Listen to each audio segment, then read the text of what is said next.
नमस्कार, आप देख रहे हैं जौनपुर टुडे और मैं हूं शुभम अग्रही। दोस्तों ऐसा सभी को पता है कि आज दूसरे फेज का वोटिंग हो रहा था। ऐसे में उत्तर प्रदेश की अगर बात किया जाए तो उत्तर प्रदेश के कुल 80 लोकसभा सीटों में आज 8 लोकसभा सीटों पर भी चुनाव होना था। और ऐसे में आपको बता दें कि इसके पहले जो चुनाव हुआ था पहले चरण का, उसमें भी 8 लोकसभा सीटों पर उत्तर प्रदेश में चुनाव हुआ था और आज दूसरे फेज में भी 8 लोकसभा सीटों पर चुनाव हुआ है। अब जब उत्तर प्रदेश में 80 लोकसभा सीटें हैं तो यह कहा जा सकता है कि 20% लोकसभा सीटों पर उत्तर प्रदेश में चुनाव हो चुका है। अब यह देखना दिलचस्प होगा कि उत्तर प्रदेश की खास तौर से बात किया जाए तो उत्तर प्रदेश में कौन पार्टी किस पार्टी पर भारी पड़ेगी, क्योंकि अभी तक जो वादे किए जा रहे हैं, जो दावे किए जा रहे हैं, वो उसमें अपनी अपनी सभी पार्टियां अपनी अपनी दावे कर रही है कि हम जीत रहे हैं, हम जीत रहे हैं। लेकिन आखिरी जो निर्णय होगा वह जनता का होगा, वोटर्स का होगा। वह जो निर्णय करेगा वही सर्वमान्य होगा। अब जनता किसको वोट देती है, किसको अपना नेता पसंद करती है, यह जनता का ही आखिरी निर्णय होना है। बाकी अगर वोटिंग परसेंटेज की बात किया जाए तो वोटिंग परसेंटेज इस बार के लोकसभा चुनाव में कहीं न कहीं चिंता का विषय बना हुआ है और लगभग हर जगह वोटिंग परसेंटेज गिरा हुआ है। महाराष्ट्र में भी वोटिंग परसेंटेज बहुत अच्छी नहीं है, यूपी बिहार में भी वोटिंग परसेंटेज अच्छी नहीं है। जब उत्तर प्रदेश जैसे बड़े राज्यों में वोटिंग परसेंटेज इतनी कम होती है तो कहीं न कहीं इलेक्शन कमीशन को भी इस पर ध्यान देना चाहिए और मतदाताओं को किस प्रकार से वो बूथ तक लाना है, इस पर काम करने की ज़रूरत है।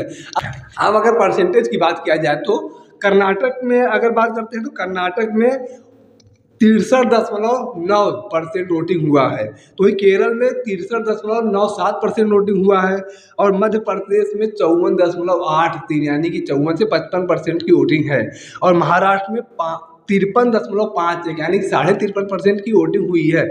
और वहीं मणिपुर की बात किया जाए तो यहाँ पर 76% की वोटिंग रेट है और त्रिपुरा की 77.53% की वोटिंग हुई है, यानी कि सबसे अच्छी वोटिंग रेट जो है वह मणिपुर और त्रिपुरा की है। उसके बाद आता है हमारा पश्चिम बंगाल और पश्चिम बंगाल में 71.84 यानी कि 71 से 72% के बीच में वोटिंग हुई है।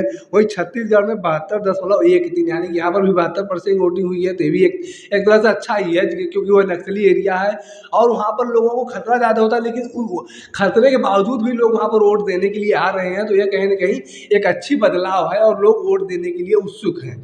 तो वहीं अगर राजस्थान की बात किया जाए तो 59.19% की वोटिंग रेट है और उत्तर प्रदेश में 52.74 यानी कि 52 से 53% की वोटिंग रेट है। और वहीं बिहार की अगर बात करें तो यहाँ पर 53% की वोटिंग रेट है और कश्मीर में 67.22 यानी कि 67 आप कह सकते हैं 67% वोटिंग रेट है। तो इस हिसाब से अगर देखा जाए तो उत्तर प्रदेश और बिहार की तुलना अगर कश्मीर से किया जाए तो कश्मीर में अच्छी वोटिंग रेट है, क्योंकि वहाँ पर आए दिन अनेक तरह की बवाल होते रहते हैं अनेक तरह के बवाल होते रहते हैं। तो ऐसे में अगर 67% की वोटिंग रेट कश्मीर में है तो उत्तर प्रदेश और बिहार जैसे बड़े राज्यों में वोटिंग रेट इतना कम होने पर यह चिंता का विषय जरूर होना चाहिए इलेक्शन कमीशन के लिए, वर्तमान सरकारों के लिए और विपक्ष के लोगों के लिए भी। आखिर मतदाता किस नाते वोट देने के लिए नहीं आ रहे हैं। महाराष्ट्र जो इतना सुदृढ़ प्रदेश है, उत्तर प्रदेश और बिहार को तो माना जाता है पिछड़ा प्रदेश है, लेकिन महाराष्ट्र जब इतना सुदृढ़ प्रदेश है वहाँ पर 53% की वोटिंग 54% की वोटिंग रेट है। तो ऐसे में कहीं ना कहीं एक तरह से चिंता का विषय है। बाकी लोकसभा चुनाव को लेकर आपका कुछ समझते हैं, कमेंट करके जरूर बताएं।